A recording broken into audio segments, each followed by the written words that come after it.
If you're listening to this right now, remember, truth is often stranger than fiction. And tonight's story is not just a ghost tale whispered by candlelight.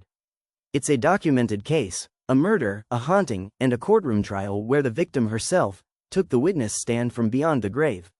This is the story of the Greenbrier Ghost, the only time in U.S. history that a ghost solved a murder.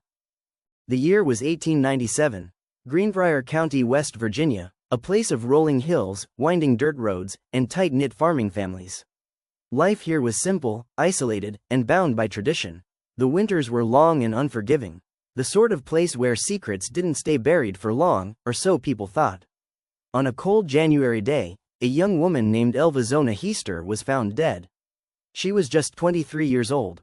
Zona, as everyone called her, was strikingly beautiful, soft-spoken, and well-liked in her community. Only 3 months earlier, she had married a blacksmith named Edward Shue, a newcomer to the county. Their courtship had been quick, almost rushed, and though whispers of unease followed Edward, Zona seemed happy enough. At least, on the surface. That morning, a young boy had been sent to the Shue home on an errand. He stepped onto the porch, knocked on the door, and when there was no answer, he let himself inside. The house was quiet, too quiet. Then he saw her. Zona was lying motionless at the bottom of the stairs. Her body was stretched out across the floorboards, one arm thrown upward, her head tilted sharply to one side. Her eyes were wide open, staring at nothing. The boy fled in terror, fetching his mother, who then ran to get the town doctor and coroner, Dr. George Knapp.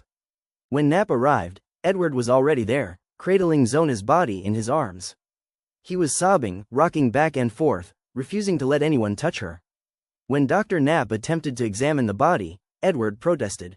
He wrapped Zona in a high-necked dress and placed a veil over her face, weeping loudly, clutching at her as if he couldn't bear to let go. The examination was rushed. Knapp noted some minor bruising around her neck, but Edward's overwhelming grief made it nearly impossible to continue. After just a few minutes, the doctor stopped. He wrote the cause of death as everlasting faint, a vague term suggesting a heart condition or sudden collapse. Later, the cause was changed to childbirth, though Zona wasn't known to be pregnant. Her death was declared natural, and the case was closed. But Zona's mother, Mary Jane Heaster, wasn't convinced. From the moment she learned of her daughter's death, she felt something was wrong. She didn't trust Edward. She never had. To Mary Jane, her daughter's death wasn't natural, it was deliberate. But there was no proof, no witnesses, no evidence, no one to speak for Zona. Until Zona herself did. In the weeks after her burial, Mary Jane prayed fervently, asking her daughter for a sign, a message, anything to explain what had happened. And then, one night, Zona came. According to Mary Jane, the spirit of her daughter appeared at her bedside. She was as vivid as she had been in life, her figure glowing faintly in the dark room. But Zona was not at peace.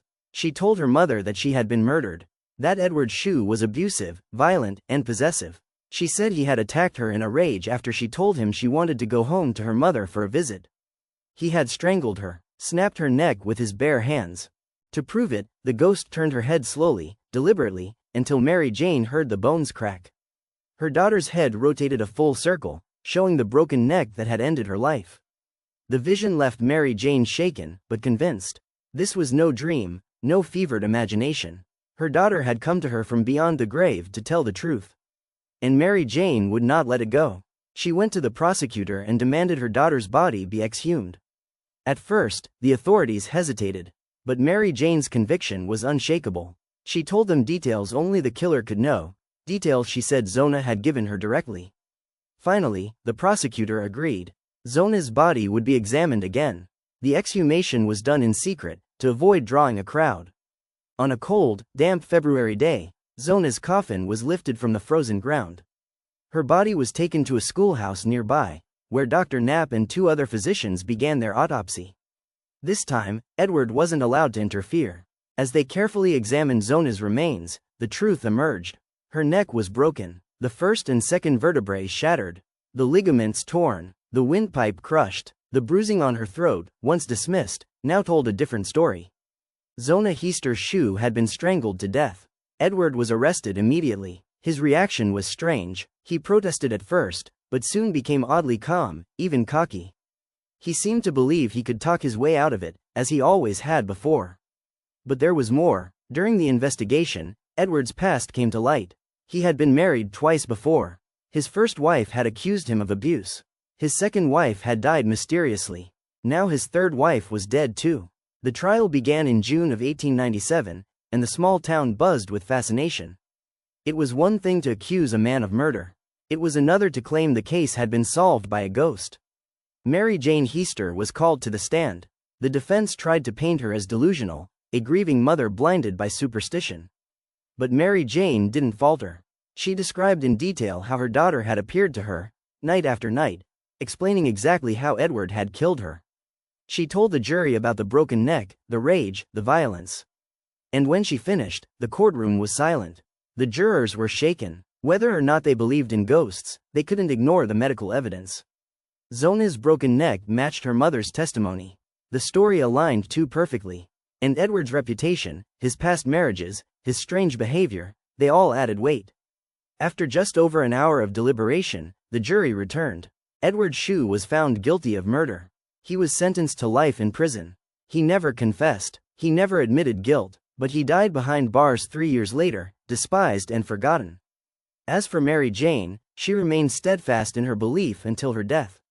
She insisted that without her daughter's ghost, Edward would have gotten away with it. And she may have been right. Zona's story was recorded in the county's legal files, and the case became part of American folklore.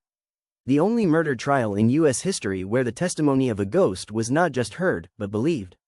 Today, the grave of Zona Heaster Shue still stands in Greenbrier County. Her headstone bears a simple inscription, one that hints at the strange tale beneath it. It reads, "In memory of Zona Heaster Shue, murdered by her husband, rest in peace." Tourists visit it, ghost hunters whisper her name, and locals still tell the story. Some say on quiet nights, if you walk past the cemetery, you can feel her presence. A coldness in the air, a weight pressing on your chest, and if you listen closely, you might hear the faint crack of a neck twisting in the dark.